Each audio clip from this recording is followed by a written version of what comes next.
Bueno, vamos a charlar un poquito de la bebida nacional. Bienvenidos a este segmento que es bastante nuevo, pero que queremos mucho y se llama El Descorche. Exactamente.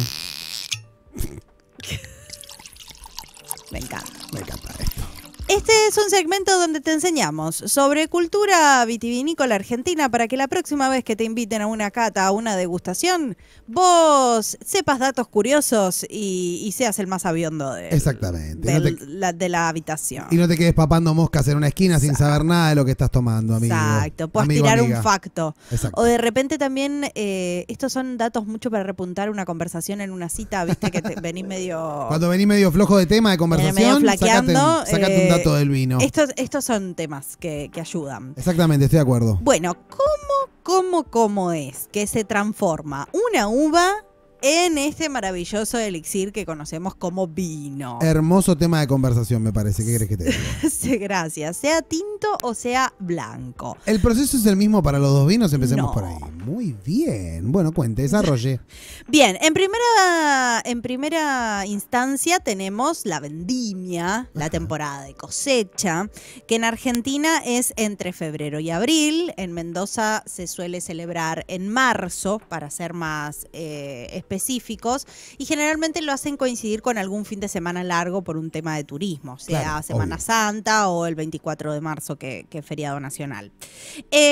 Bien, este es el momento en el que se recogen las uvas, se juntan todos esos racimos, puede ser a mano o puede ser a máquina. Y Ok. aquí entra el primer dato curioso, porque hay algunas bodegas, sobre todo aquellas que tienen procesos artesanales, en las cuales vos agarrás la botella de vino ya y te dice de qué forma se cosechó esa uva. Ah, mira vos qué bien. Hay Dice algunos cosecha vinos que traen. manual. Ahí va. Bueno, ¿en qué cambia? Bueno, si es más artesanal o más industrial, en realidad termina siendo lo mismo, pero hay quienes sugieren que el cosecho a mano tiene otra mística. Claro. Bien. Capaz no tanto una cuestión de sabor, sino más bien una cuestión de cómo se procesa ese vino, ¿no? Más o menos intervención también, Claro. de la parte industrial, viste, todo más artesanal, Claro, más a más mano, cuidado. más del trabajador del campo ahí Me gusta. poniéndole el pecho a la cosecha. El sabor a trabajo, digamos. Exacto, Me gusta. sí. Bueno, despalillado y estrujado. Bueno, Así se llama el segundo proceso. pensé que era una banda indie nueva. Podría ser, Podría también. ser. Sí, él mató a un despalillado y estrujado. Me encanta. Las uvas se separan del raspón, que es la parte leñosa del racimo. Entonces, si vos observás, o la próxima vez que estén frente a un viñedo, Bien. fíjense que las uvas tienen, o el viñedo tiene, unas ramas que son como más gruesas, más de leña, Bien. y otras más chiquititas. Sí. En esta segunda instancia esto se separa y se rompe muy suavemente para que vaya liberando el jugo, Ahí va. denominado mosto. El mosto, el famoso mosto. Exactamente. Solo se rompe la piel. No se estrujan las semillas porque eso amargaría el vino. Claro, porque en la semilla no hay buenos componentes, digamos. No nos sirven los componentes que están en la semilla. Bien, aquí viene el proceso de fermentación y maderación. Hasta ese momento tenemos un simple jugo de uva, por decirlo de alguna forma. Básicamente, Hasta ahí. claro. Cuando ocurre la fermentación y la maceración es cuando ese vino toma una forma, se convierte en persona. Claro. ¿Entendés? O sea, el pequeño embrión pasa a tener patitas, manitos, ojitos. Más lindo. Un pequeño infante vinito. Exacto. Y empiezan a hacer su trabajo unas famosísimas integrantes Ahí va. del proceso de vinificación, que son las levaduras.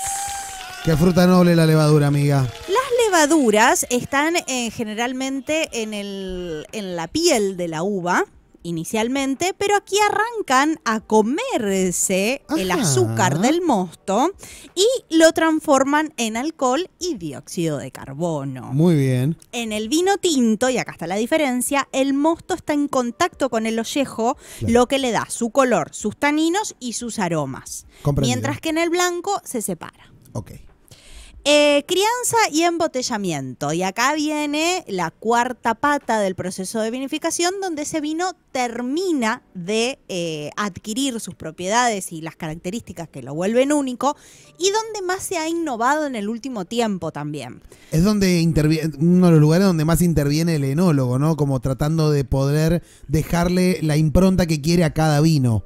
Entiendo que en esa parte del proceso es donde el enólogo puede decidir si lo deja más, si lo deja menos, si va a ser más alcohólico o menos alcohólico, ¿no? Sí, no. Ok. Porque esto que vos nombrás empieza en realidad desde el momento en el que se decide dónde plantar esa vid. Muchísimo antes. Sí, claro. sí, no. Por eso los enólogos en realidad son ingenieros. Ahí va. Porque tenés que tener un conocimiento también de la tierra. Claro, son una mezcla entre ingeniero, agrónomo, químico y mago. Un poquito, sí. Y Dios, un poquito. Y un poco de, sí, porque ahora, en lo que por ejemplo en Argentina, se están enfocando mucho en que los vinos comuniquen el terroir, que comuniquen el lugar de donde vienen. Claro, la tierra donde fueron. Exacto. Se está enfocando mucho en eso.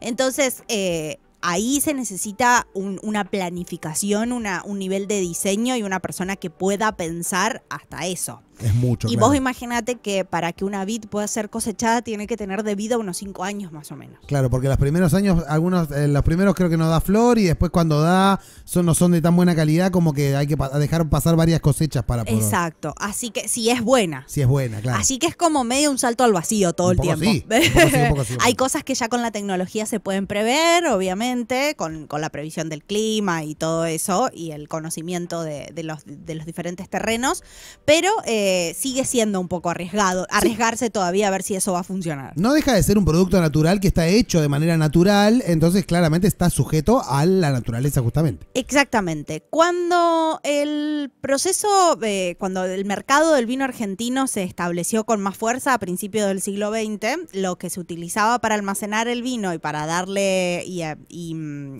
o sea, criarlo, se dice así, eran barricas de roble, francés o americano. Es verdad. La mayoría del mercado estaba criando sus vinos en estas vasijas. Por una cuestión de tradición, porque así se hacía, digamos, siempre se hizo así, entonces seguimos con eso. Exacto. Hoy en día las nuevas corrientes están proponiendo otro tipo de almacenamiento para el vino. También se usaba mucho en una primera instancia dejarlo criar en piletones de hormigón. Mira. Eso era bastante común. Se lo dejaban en piletones de hormigón durante un tiempo, después se los ponían las barricas durante otro tiempo y después se lo embotellaba y ahí se veía los vinos de guarda por ahí más que se dejaban criar en botellas y otros salían directamente al mercado dependiendo si es entrada de gama o un vino a premium. Ahí ya tiene más que ver con el marketing, pero con la mercadotecnia, digo, del producto, la comercialización. Pero antes era como casi seguro que se criaban en barricas de roble. Ahora se están proponiendo también vasijas más chicas, no como los piletones grandes de hormigón, sino vasijas más chicas, pero de hormigón también. Mira. ¿Y qué es lo que cambia esto? Básicamente, antes, o sea, vos imaginate que en un primer momento, no sé, en la antigüedad los romanos las almacenaban en tinajas de barro. Sí. Entonces el vino ahí tenía un gustito particular. Claro. En Argentina pasaron de los tanques de cemento con unos revestimientos y todo, y qué sé yo, a las cubas o tinas de madera. Y después, ahora, se está usando tanques de acero inoxidable. Claro. ¿Qué es lo que tiene el tanque de acero inoxidable? No vas a sacar de ahí un vino maderado. Claro. No vas a sacar ahí de ahí un vino con mucho tanino. Claro. ¿Y esto qué permite? Bajar el alcohol, permite que sea un vino mucho más tomable, mucho más liviano y más concentrado en la fruta. Claro, en el sabor. Sí, porque los taninos también son sabores, pero como más concentrado en las propiedades de la fruta y no todo lo que viene después. Claro. No hacer tanta laraca con lo demás, digamos, y concentrarnos en que la fruta nos dé todo lo que pueda. Todo lo que pueda dar. Exactamente. Entonces, están en eso y polímeros plásticos también.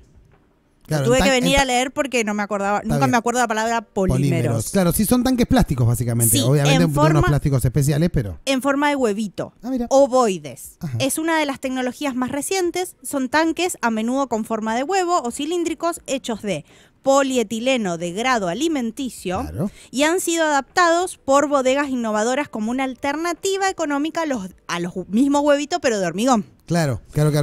Y a las barricas de roble. También son mucho más sustentables, porque ¿qué pasó cuando el mercado del vino empezó a crecer mucho globalmente y acá en Argentina también? El tema del cuidado del medio ambiente Y sí. para la fabricación de las barricas de roble. ¿Cómo hacemos para cuidar el medio ambiente si yo Si tengo que estamos talar matando no sé 200 cuántos robles? árboles? Claro. ¿Se entiende? Total. Entonces, bueno, ahí había una dicotomía que se querían saltar y por suerte lo encontraron la vuelta. En cuanto al impacto en el vino, permiten el mismo movimiento fluido y natural del vino que los huevos de concreto, pero con la ventaja de ser ligeros, fáciles de mover y de limpiar. Mira qué bien. Bueno, sí, obvio, tiene un par de ventajas, ¿no? La elección del tanque es una de las decisiones más importantes del enólogo y define si el vino será más fresco y afrutado, que esto se lograría con el acero inoxidable, o tendrá más estructura y complejidad, que esto se lograría con el cemento, con la madera o con el barro. Muy bien. Se comprende. Una vez el último proceso es el embotellamiento, Perfecto. la colocación del corcho.